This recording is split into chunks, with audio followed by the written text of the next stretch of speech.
The question is, as on the order paper, as many of that opinion say aye, aye. The contrary, no. I think the ayes have it. The ayes have it. Order. All right. Sorry, Mr. Stewart. I beg to move this House to now adjourn. The question is, this House to now adjourn. Alison McGovern. Thank you, Mr. Deputy Speaker, and I would like to thank Mr. Speaker for the opportunity to have this adjournment debate this evening. I want to discuss a matter that is very important to myself, to my constituents, and to all of those in Merseyside, and that is the situation in New Ferry, a small town that I represent, and it also happens to be the place where I live and where my office is. So it is very important to all my constituents, Mr. Deputy Speaker.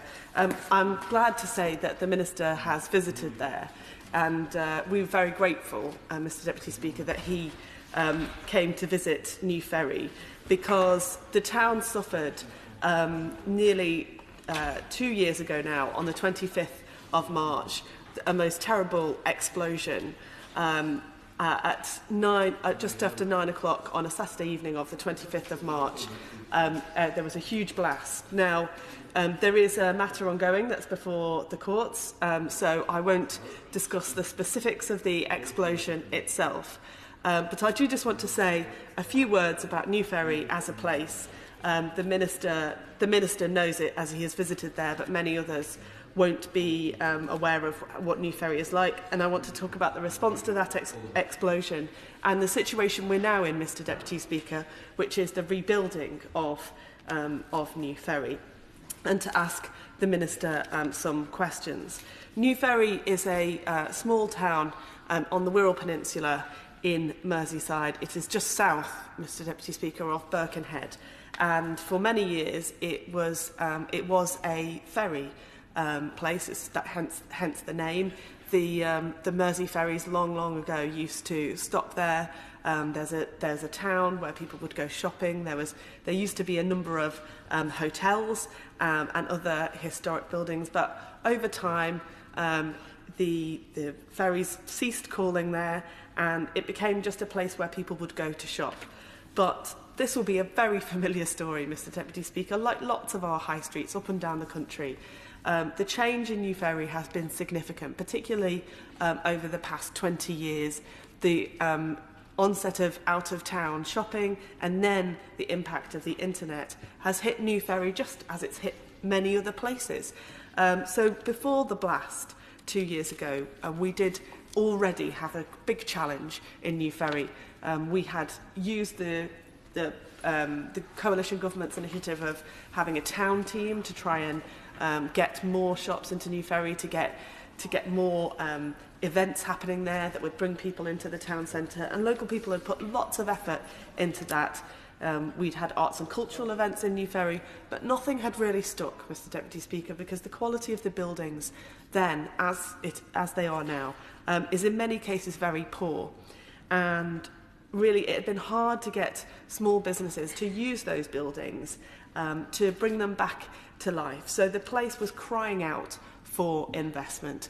And then 2 years ago, we had the terrible event of the huge explosion that I have mentioned. So what was already a community that was really struggling with the fact that the place that they loved and where they had grown up going shopping or being able to buy fruit and veg or a loaf of bread, was you were really not able to do that anymore, and lots of businesses had in fact closed down already. Major supermarkets left, and we had seen the last bank in the town close. I had already been campaigning for regeneration, as I said, when the blast itself happened. Now, as I said, I'm not able to talk about the details, obviously, because of the legal situation. However, I do just want to put this on the record, Mr. Deputy Speaker. As the Minister knows, the blast was extraordinarily traumatic for the area. It had a big impact on people in terms of the consequences for them. And I think one of the frustrations that people in New Ferry have is that in the aftermath of the blast, they were perhaps listened to and people saw the pain that had been caused. However, there is a feeling that actually the response has been too little and too slow. And that's where I turn now, to the response. Now, after the blast, there was a question about whether Wirral Council would apply for the Belwyn scheme. However, they were advised not to apply for funding for the Belwyn scheme because the response required at that time didn't hit the £500,000 threshold. However, there is a problem because, as I understand it, the rules of the scheme stipulate that the assessment of funds needed under that scheme had to be completed within 4 weeks. But the site was completely unsafe and remained out of bounds for reasons of investigation for 6 weeks. So, in my opinion, Mr Deputy Speaker, the Council weren't really properly in control of the scene and able to do what they would have needed to do under the Belwyn scheme. So that was a problem. It's been quite difficult to find out more about whether there are any exemptions to that scheme, how it could be reopened. Yet in September 2018, I was glad that the Secretary of State for Communities and Local Government received a delegation in his office here from New Ferry, and the Secretary of State listened carefully to what my constituents said. But unfortunately, in the letter that he wrote to us after that meeting, he said that there was no change going to be forthcoming up to the government's approach, that they still weren't prepared to relook at the issue of the Belwyn scheme.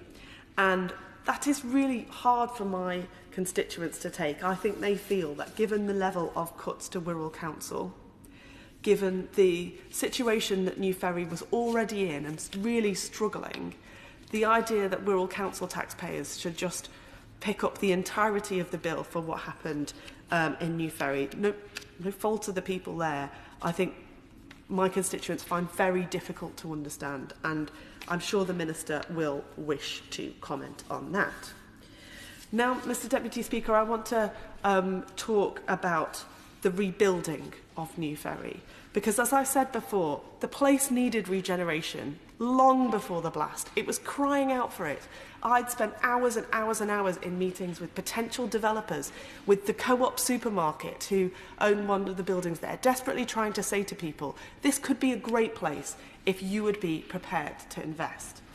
Unfortunately, there has never been significant regeneration capital from government for New Ferry, and that has held the place back because, you know, commercial organisations, I think, must feel that it's too big of a risk, and it's always needed the state, Mr Deputy Speaker, to step in, and that has never happened.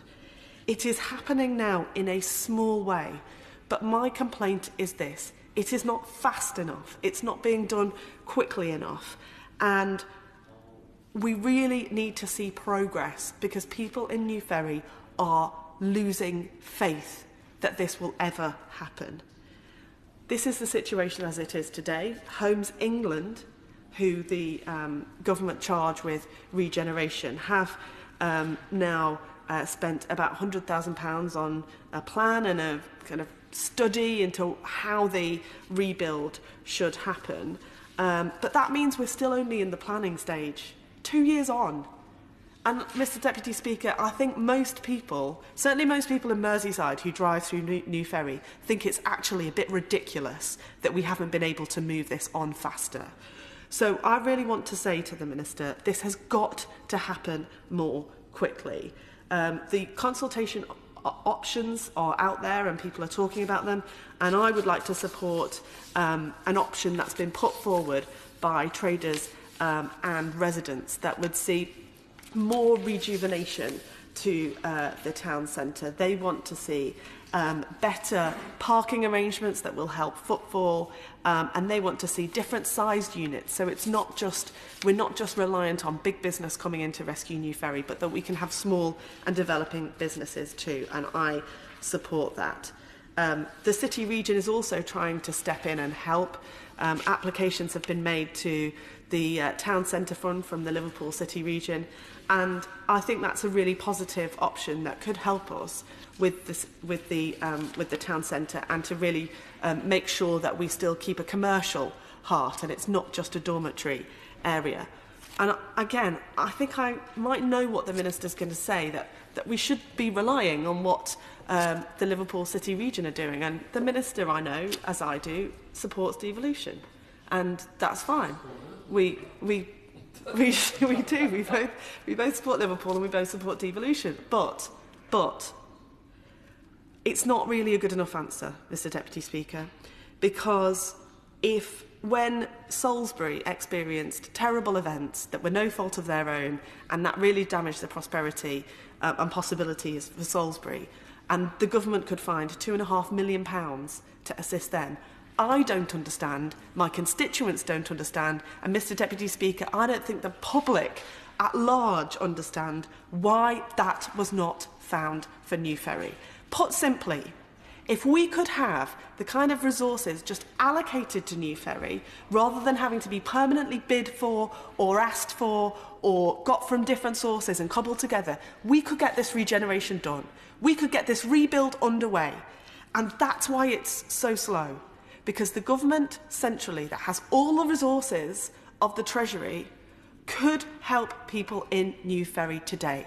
And whilst I'm grateful that the Minister came to meet people, and I'm glad that he did that, and I'm really grateful that the Secretary of State met my constituents, it's not enough. We need actions, not just listening. And I would simply ask the Minister if he could answer that simple question today. Can he commit capital so that when we're through the consultation on what the rebuild will look like, we know that those plans will then happen? We won't be stuck in the permanent state that we have been in for the past, well, since I've been the MP and my predecessor, Ben Chapman, before me, Mr Deputy Speaker. We've been stuck in this situation of constant bidding rounds where the money never seems to come forward. The plans are there, but they never seem to be realised, so that people can see the prospects of our town changing. That's what they want. They don't want any more plans and consultations. They want action. And, I would just say, Mr Deputy Speaker, in conclusion, that where my office is in New Ferry, over the road is a block of absolutely derelict shops. And every time I'm in my constituency, I often walk to my office, Mr Deputy Speaker, and I walk past those shops every single time. And I think about the impotence of politics, the lack of care and attention for the ordinary considerations of British people every time I see those shops. And I know that the Minister knows this already, but I repeat to him, if he thinks that I'm going to ignore the dereliction and the lack of care and attention in the town of New Ferry, and I'm going to stop coming to this House to badger the government, to ask them to do more, to request that it be quicker and have more effect, then he is wrong. Because nobody in New Ferry will ever give up on the place that we love and care about. So I will never give up asking him. So we might as well just say yes today. Minister Jake Barry. Thank you, Mr Deputy Speaker, and what an impassioned plea the Honourable Lady has made on behalf of her constituents, and I'd like to start by paying tribute to her and her tenacity and the regularity that she has brought this very, very important issue to the House, and I think her constituents should be proud of the service she is offering as a constituency Member of Parliament, caring passionately about the community she represents. As the Honourable Lady says, I visited the New Ferry area some time after the initial explosion, a couple of months after. And no one who has actually visited that the Honourable Lady will do every single week when she walks to her office or even is at home, could be anything other than moved by the devastation that has been caused by the explosion. And she's right to say that we shouldn't today get into details of how that may have been caused. There will be a day of reckoning, I hope, for the cause of the explosion, but that certainly isn't today. Immediately after the event, the government as it does with all these sorts of incidents, deployed one of our liaison team, which we call our RED team, which is our Resilience, Emergencies and Disasters, to work with Wirral Council to see how we could support them. The Honourable Lady talks about the very good meeting I think we had with the Secretary of State from my department and the residents and business owners from her area. I'm sure she talks about she will not ignore dereliction of duty and she will keep on fighting. I'm sure after that meeting she, like me, went away and reflected that actually Wirral Council in some areas had failed to react correctly and speedily enough on behalf of their constituents. I know that they had a hardship fund at the time which could have been accessed. I know now they have made a hardship fund available and it wasn't. At the time of the explosion, despite what the Honourable Lady says about local authorities up and down this country, and Wirral, I accept, as one of them, being hard pushed in terms of public finances, they had some £68 million in unallocated reserves. And I think that the Honourable Lady, I know, as well as coming here and pushing me on the government's response, I hope will continue to push Wirral Council, because in the very moving meeting that we held with the Secretary of State, it was absolutely clear that people felt that that initial response, which is what people so often talk about immediately after these disasters, although supported by the government and the Resilience and Emergency Division, from Wirral Council simply hadn't been good enough. And while there may be lessons for the government to learn, and I will come on to some of the ways in which we are going to continue to support the people of New Ferry, I think there's certain lessons for the local authority to learn, and I think I will leave my remarks there, but if the Honourable Lady wants to talk to me about them after this debate, I will happily talk to her privately. She is absolutely correct to say that the regeneration of this site has been slower than any of us would have hoped for. Following my visit in May 2018, it wasn't May 2018, it was in June 2017, I immediately asked Homes England to make £100,000 available to work jointly with the local authority on a regeneration plan. These plans, by their very nature, are complicated and they do take some time to work up. There was, however, a significant delay on that plan coming back to government with any request for support. I welcome the work that has been undertaken, and there has been an opportunity for local residents to make sure that their views are heard, and the Council, in conjunction with Homes England, is now evaluating the comments from the feedback sessions that were held in New Ferry, and there is work ongoing to find a preferred residential mix use development for New Ferry. And I recognise what the Honourable Lady says about the challenge facing high streets up and down the country, and she makes the point extremely well that actually any regeneration in New Ferry must be of that mixed residential and commercial use for it to continue to be sustainable. In parallel to this, I know Wirral Council is also planning to invest £1.3 million looking to start the land assembly of the New Ferry site, which will enable that exciting regeneration to take place. Coming on to the issue of government support, I know the Honourable Lady has been tirelessly campaigning, supporting the residents and businesses affected by this. She talks about the Salisbury nerve agent attack, an appalling national and international attack which saw people murdered by foreign actors on British soil, and the support that the government made available to the people of the city of Salisbury.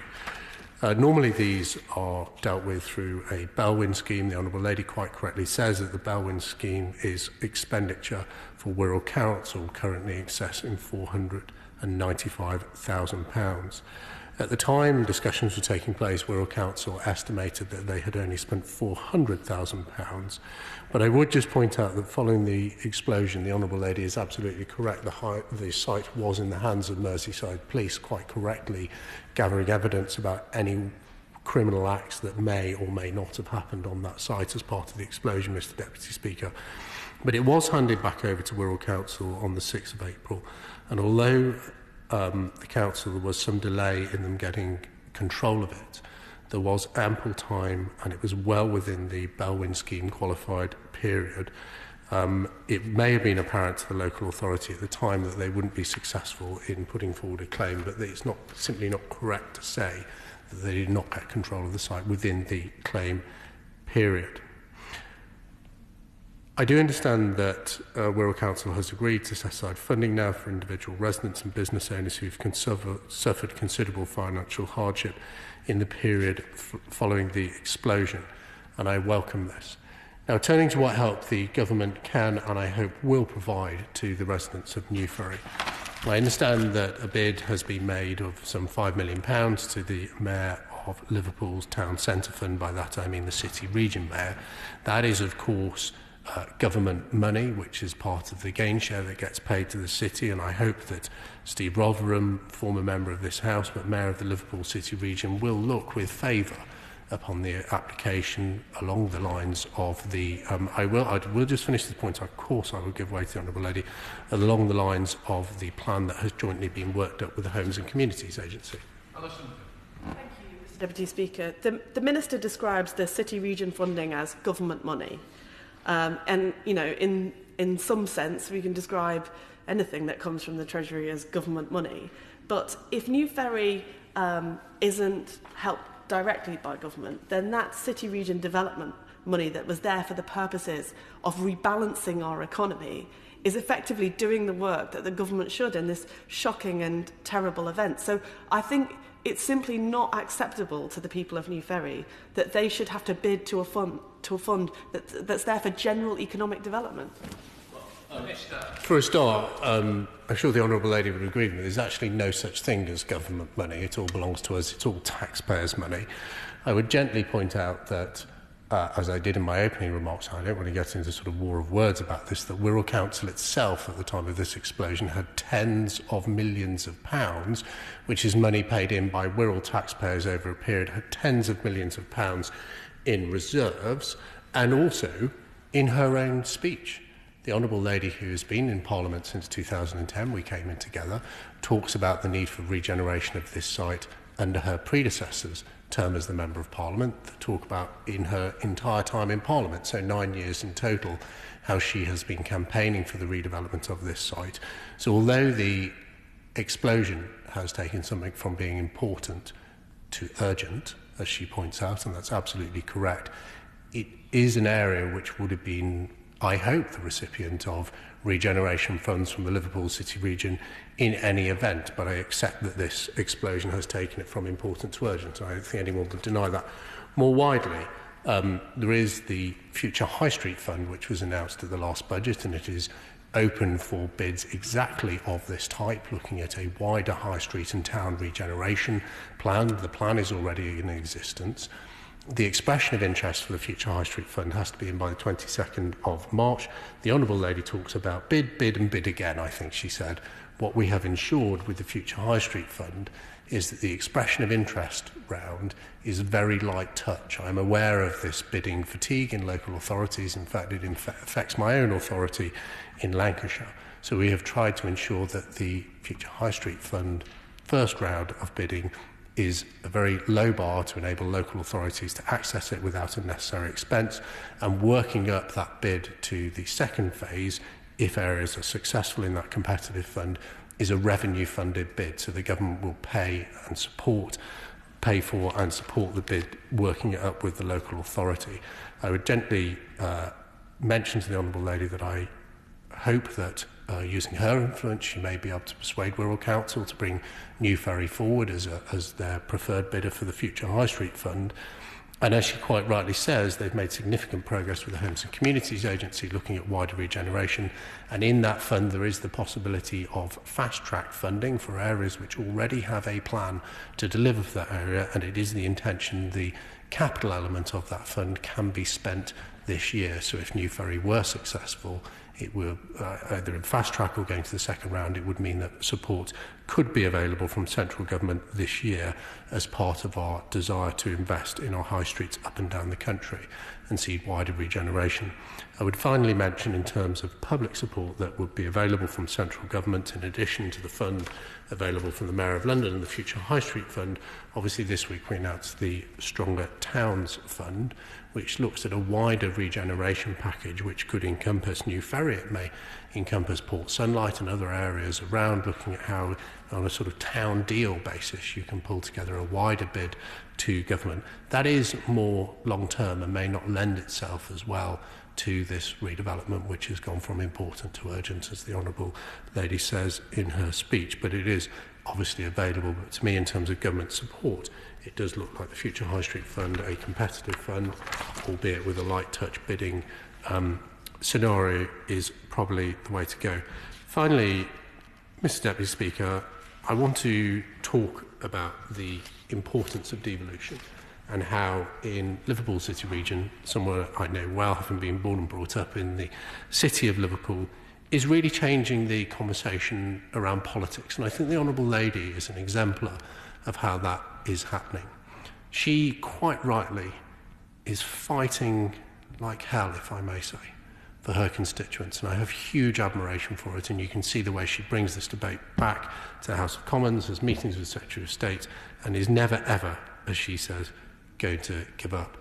I think devolution is part of that, and I'm very pleased to be part of a government that has taken real power, money and influence and returned it back to the people of Merseyside, and hopefully with the Mayor's Gainshare Fund and the opportunity to look at redevelopment, it will also be delivering for the people of New Ferry, who I know the Honourable Lady will continue to work for.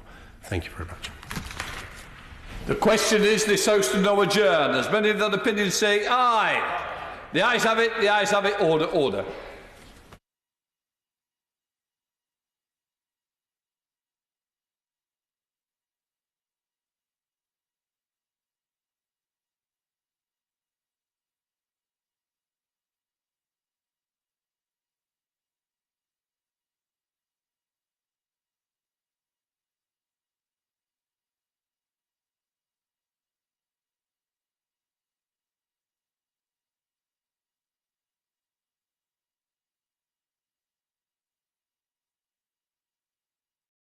The proceeding has ended.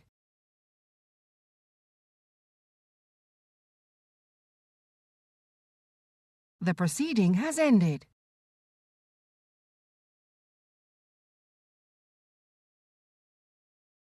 The proceeding has ended.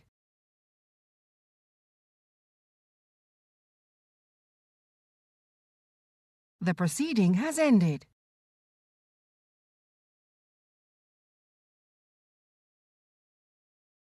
The proceeding has ended.